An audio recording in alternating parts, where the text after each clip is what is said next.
Bonjour à tous, c'est Asma du site EdTest Anglais. Aujourd'hui, je vais vous expliquer le plus facilement et le plus efficacement possible la conjugaison du past simple en anglais, l'équivalent du prétérit en français. C'est tout de suite après l'intro.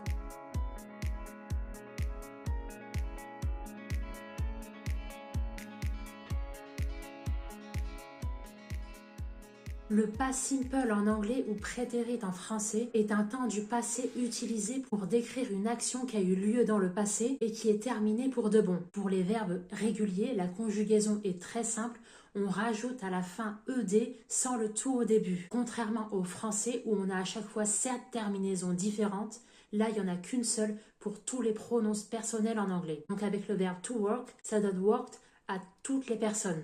Pour reconnaître une phrase au passé, on peut également repérer s'il y a un adverbe de temps au passé. Yesterday qui signifie hier, the day before yesterday qui signifie avant-hier, last week, la semaine dernière, last month, le mois dernier, last year, 1 year ago, ça veut dire la même chose, qui signifie l'année dernière. Ces marqueurs temporels indiquent clairement que l'action s'est déroulée dans le passé et qu'elle est à présent totalement terminée. Je voudrais à présent attirer votre attention sur 4 choses essentielles à savoir. Première chose à savoir, les verbes irréguliers. Tous les verbes en anglais ne suivent pas la règle des ED à la fin. Par exemple, le verbe to go, qui signifie aller, devient went au past simple et non goed. C'est un mot qui n'existe pas en anglais. Autre exemple notable, le verbe to do, qui signifie faire, devient did au past simple. On va le voir un peu plus tard dans la vidéo. Ce verbe est très important. Je vous ai écrit dans mon article associé à cette vidéo les principaux verbes irréguliers.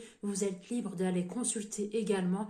Ça se passe en description de cette vidéo. Alors, deuxième chose à savoir au niveau de la prononciation. La terminaison ED peut se prononcer de différentes manières en fonction du verbe. Par exemple, pour le verbe worked, conjugué au passé, on va entendre un son T à la fin. Donc ça, entre parenthèses, rien de tel que l'écoute active pour affiner son oreille et se familiariser avec les sons en anglais. Troisième chose importante, au niveau de l'orthographe. Pour les verbes qui se terminent en E, par exemple comme le verbe to live, qui signifie vivre ou habiter en français, à la fin, on va rajouter juste le D à la fin, puisque ça se termine déjà en E, donc on ne va pas doubler le E. Alors la quatrième chose importante à savoir, c'est au niveau des verbes en anglais qui se terminent par une consonne.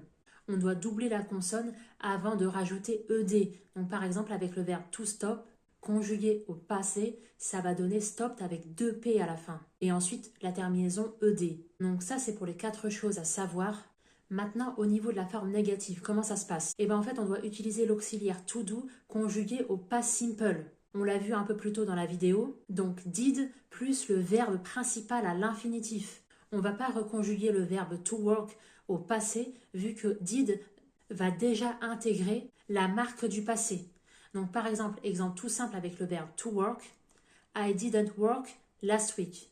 Je n'ai pas travaillé la semaine dernière. Donc là, dans cet exemple, on voit bien que le verbe work n'est pas conjugué, mais la marque du passé se retrouve dans l'auxiliaire to do. Donc, il est très important de noter que le verbe principal de la phrase reste à l'infinitif et ne prend pas de terminaison ED à la fin, car did indique déjà le passé. J'insiste là-dessus parce que c'est très important à savoir. Et cette structure est identique pour tous les verbes, réguliers ou irréguliers. À présent, pour poser une question au passé, c'est très simple, auxiliaire, sujet, verbe. L'auxiliaire avec la marque du passé et le verbe à l'infinitif. Exemple concret, did you work last week? Est-ce que tu as travaillé la semaine dernière?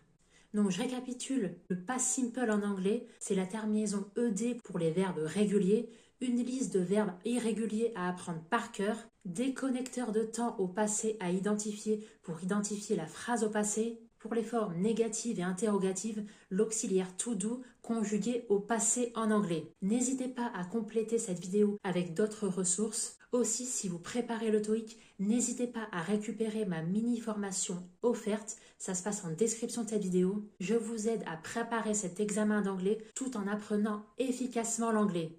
Voilà, avant de partir, n'hésitez pas à me lâcher un petit like si vous avez aimé cette vidéo, ça me ferait très plaisir et ça encouragera mon travail. Aussi, abonnez-vous à cette chaîne pour ne pas rater mes dernières vidéos pour apprendre l'anglais efficacement et à me dire en commentaire vos problèmes et j'y dédierai une vidéo exprès à ce sujet et la solution à ce problème.